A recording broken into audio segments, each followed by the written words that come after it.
புதுயுகம் நேயர்கள் எல்லாருக்கும் அன்பான வணக்கம். இது குட்டி ஸ்டோரி. பொதுவாக திருடர்கள் திருடும் பொழுது மாட்டிக்குவாங்க இல்லையா? அதை நம்ம ஊர் பக்கம்லாம் எப்படி சொல்லுவோம்? கையும் களவுமா மாட்டிட்டான்பா அப்படிம்போம். அது என்ன கையும் களவுமா மாட்டுறது அப்படின்னா, திருடுற பொருள் கையில் இருக்கிற போதே அதே இடத்துலையே அதே நேரத்திலேயே திருடர்கள் மாட்டிக்கிறது தான். ஆனால் இங்கே பார்த்தீங்கன்னா, இந்த திருடர்கள் திருடி சாமர்த்தியமாக ஒளிச்சு வச்சதுக்கு அப்புறமாவும் கையும் களவுமா மாட்டுறாங்க. எப்படி மாட்டுறாங்க அதை பற்றி தெரிஞ்சுக்கலாமா? ஒரு ராஜா, அவருக்கு பரம்பரையாக நிறைய பெருமைகள் உண்டு. அவர் அரண்மனையில் நிறைய தங்க நகைகள், வைர நகைகள், வித்தியாசமாக ரொம்ப அபூர்வமான நகைகளை எல்லாம் சேர்த்து வைக்கிறதுல அவருக்கு ரொம்ப ரொம்ப விருப்பம் உண்டு. அது மாதிரி ஒரு பெரிய அரண்மனையில் அந்த ஒரு தனி அறையில் இவருடைய நகைகளை எல்லாம் பத்திரப்படுத்தி தான் வச்சுட்டு இருந்தாரு. தினம் அந்த புதுசாக நகைகள் அணியறதுலேயும் அவருக்கு நிறைய விருப்பம் உண்டு. அவருடைய கைகளில் பரம்பரையாக வந்த ஒரு வைர மோதிரம் ஒன்று எப்பவுமே அணிஞ்சிக்கிட்டே இருப்பார். இது ராஜாவுக்கு ரொம்ப பிடித்தமான ஒன்று. அதை எப்பயும் விட்டு பிரியவே மாட்டார். ஆனால் எது மேலே ரொம்ப பிரியமாக இருக்கிறோமோ அதுக்கு தானே சோதனை வரும்.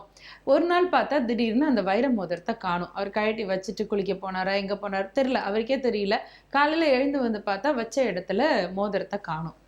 இப்போ இந்த மோதிரம் எங்கே போச்சு, யார் எடுத்தாங்க, இதை தேடி எடுத்தே ஆகணும் அப்படின்னு ராஜா ரொம்ப கோவப்பட்டு எல்லாரையும் தேட சொன்னார். அரண்மனையே ஒரே பரபரன்னு ஆயிடுச்சு. எல்லாம் அங்கங்கே தேடிக்கிட்டே இருக்கிறாங்க. காணவே காணும். 1 நாள் 2 நாள் 3 நாள் 4 நாள்னு இந்த அரண்மனையில் ராஜாவோட பரம்பரை வைர மோதிரம் காணுங்கிற விஷயம் நாடு முழுக்க பரவிருச்சு செய்தி. இப்போ ராஜா சொன்னார், இதை கண்டுபிடிச்சி யார் கொடுக்குறீங்களோ அவங்களுக்கு ரொம்ப பெரிய சன்மானம் நான் தருவேன். அந்த மோதிரத்துடைய விலை மதிப்பை விட ரொம்ப பல மடங்கு அதிகமான சன்மானம் நான் தருவேன். எனக்கு எப்படியாவது அது வேணும் அப்படின்னு சொன்னார். இதை நிறைய பேர் வந்து தேடுறதுக்கு நான் வரேன் நீ வரேன்லாம் வந்தாங்க. ஆனால் தேடி கண்டுபிடிக்கலை அப்படின்னா தண்டனை பெருசாக இருக்கும் அப்படின்னு சொல்லிட்டாரு. அப்படியே நாளாக ஆக வந்து தேடுற ஆட்கள் குறைய ஆரம்பிச்சிட்டாங்க. ஆனால் ராஜாவுக்கு தூக்கமே வரல. அரண்மனையில் இருந்த ஒரு மோதிரத்தையே நம்ம பத்திரமா வச்சுக்கல அப்படின்னா மக்களுக்கு நம்ம மேலே எப்படி மரியாதையும் நம்பிக்கையும் இருக்கும் அப்படின்லாம் அவருக்கு எக்கச்சக்கமாக கவலைகள் வர ஆரம்பிச்சிச்சு. நாடு முழுக்க இருந்து நிறைய ஜோதிடர்களும் வந்தாங்க. நாங்கள் கண்டுபிடிக்கிறோம் அப்படின்னு சொல்லி. இவரே கேட்டார், எங்கே போயிருக்கோம் என்ன ஏதுன்னு. அந்த 4 நட்சத்திரம் நேரத்தை எல்லாம் வச்சு இதெல்லாம் வச்சு ஆரூடம் சொல்லுங்க, அப்படியாவது மோதிரம் கிடைக்குதான்னு பார்ப்போம் அப்படின்னு இவரும் கேட்க, அவங்க எல்லாம் கணிச்செல்லாம் பார்த்தாலும் ஒன்றும் கண்டுபிடிக்கவே முடியல, போயிட்டாங்க.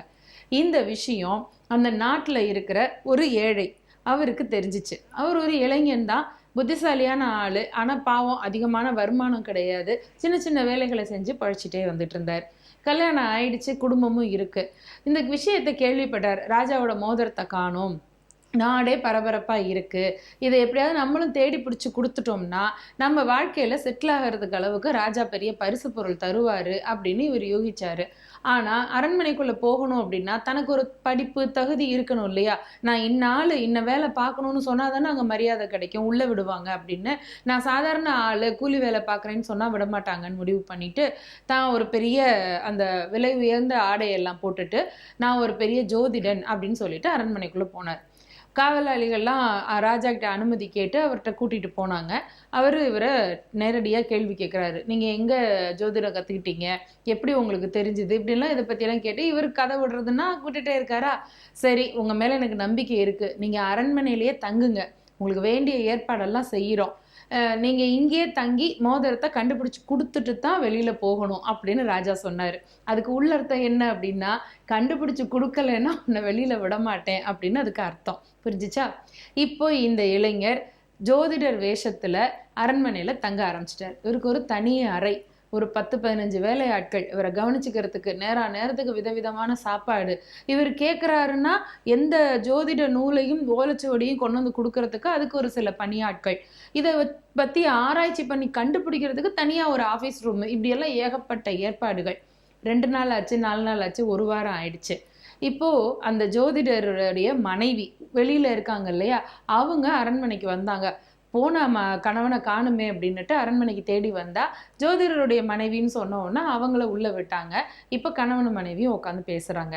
இந்த பொண்ணு கேட்டாங்க, ஏங்க நீங்கள் கண்டுபிடிச்சி கொடுத்துட்டு வந்துடுறேன் அப்படின்னு சொல்லிங்க, ஆனால் வந்து இவ்வளவு நாள் ஆயிடுச்சு, ஆனால் எதுவுமே நீங்கள் உங்ககிட்ட தகவல் இல்லையேன்னு பயந்து போய் வந்தேன் அப்படின்னு சொன்னாங்க. அப்போ அவர் சொன்னார், கிட்டத்தட்ட கண்டுபிடிச்சிட்டேன், நல்ல நேரத்துல நீ வந்த, நீ உன்னுடைய உதவி இருந்தா நம்ம நாளைக்கே இங்க வந்து மோதிரத்தை கண்டுபிடிச்சு கொடுத்துட்டு இங்கேருந்து வெளியேறிடலாம் அப்படின்னாரு. என்ன பண்ணட்டும் அப்படின்னு.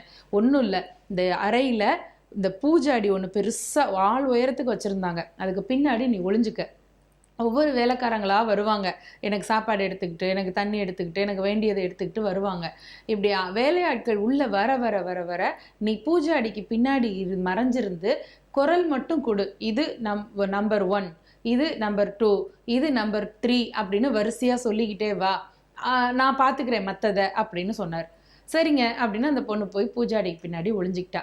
கொஞ்சம் நேரம் ஆச்சு. இவருக்கு குடிக்கிறதுக்கு பழரசம் ஜூஸ் எடுத்துக்கிட்டு ஒரு வேலைக்காரர் உள்ளே வர்றாரு. வந்த உடனே அந்த பொண்ணு இது நம்பர் 1 அப்படின்னா இந்த இவனுக்கு தூக்கி வாரி போட்டுச்சு.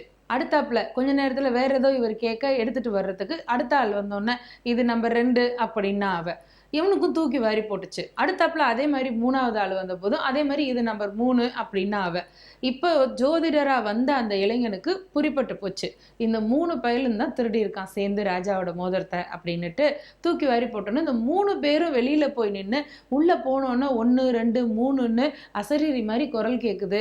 இந்த ஜோசியர் நம்மளை கண்டுபிடிச்சிட்டா போல இருக்கு திருடுறது அப்படின்றத நம்ம என்னடா பண்ணலான்னு முடிவு பண்ணி 3 பேரும் ஒன்னா சேர்ந்து ஜோசியர்கிட்ட வந்து காலில் விழுந்து கும்பிட்டாங்க. ஐயா, நீங்க எங்களை கண்டுபிடிச்சிட்டீங்கன்றது நாங்க புரிஞ்சுக்கிட்டோம், தயவு செஞ்சு ராஜா கிட்ட மாட்டி விட்டுறாதீங்க, நாங்க ஏதோ ஆசைப்பட்டு அப்படி பேராசையில தப்பு பண்ணிட்டோம், இனிமே நாங்க எந்த தவறு செய்ய மாட்டோம், எங்க உயிரை காப்பாத்துங்கன்னு காலில் விழுந்தாங்க. இப்ப அந்த இளைஞனுக்கு மனசுல கொஞ்சம் கருணை வந்துச்சு. அப்ப சொன்னா, சரி மோதிரம் எங்க இருக்கு, நாங்க பத்திரமா ஒளிச்சு வச்சிருக்கோம் அப்படின்னு. ரைட்டு, அரண்மனையில நிறைய கோழி வளர்க்குறீங்களா? ஆமா வளர்க்குறோம். அதுல ஒரு கோழிக்கு தீவனத்தோட சேர்த்து இந்த மோதிரத்தையும் கொடுத்து முழுங்க வச்சிரு, மற்றதை நாளைக்கு நான் பார்த்துக்கிறேன் அப்படின்னு சொல்லிட்டாரு. இவங்க 3 பேரும் போனாங்க, தீவனத்தோடு சேர்த்து மோதிரத்தையும் வச்சு அரண்மனையில் இருக்கிற ஒரு கோழியை சாப்பிட வச்சுட்டாங்க. இப்போ கோழி வயிற்றுல மோதிரம் போயிடுச்சு. மறுநாள் காலையில் அரண்மனையில் தர்பார் கூடிச்சு. ஜோசியர் நேராக மன்னனை போய் பார்க்க போனார். ராஜா, என்னுடைய ஜோதிட ஆற்றலை வச்சு நான் ரொம்ப ஆராய்ச்சி பண்ணி கிரக நிலைகளையெல்லாம் கவனித்து உங்கள் மோதிரம் எங்கே இருக்குன்னு கண்டுபிடிச்சிட்டேன் அப்படின்னாரு. அப்படியா, எங்கே இருக்குன்னு? ஒன்றும் இல்லை, உங்கள் அரண்மனையில் இருக்கிற அந்த கோழி வயிற்றுக்குள்ளே இருக்குது அப்படின்னு சொன்னார். ஓ அப்படியா, அப்போ அந்த கோழியை எடுத்துகிட்டு வாங்க அப்படின்னு சொல்லி கோழியை கீறி உள்ளேருந்து மோதிரத்தை எடுத்தாங்க. இப்போ இந்த 3 வேலைக்காரங்களுக்கும் மனசு நிம்மதியாச்சு, அப்பா நம்மளை காப்பாற்றி விட்டார் ஜோசியர் அப்படின்னுட்டு. இப்போ கோழி வயிற்றுக்குள்ளேருந்து மோதிரத்தை எடுத்துட்டாங்க. ராஜாவுக்கு ரொம்ப சந்தோஷம், இந்த ஜோசியர் ரொம்ப திறமையான ஆள், இவரை மாதிரி உலகத்திலே புத்திசாலி கிடையாது அப்படின்னு அவருக்கு ஏகப்பட்ட பரிசு பொருள்லாம் கொடுத்து யானை மேலே உட்கார வச்சு அவர் வீட்டுக்கு கொண்டு போய் அவரை பத்திரமா விட்டாங்க. இப்போ இந்த 3 வேலைக்காரங்களும் ஜோசியருக்கு நன்றி சொன்னாங்க.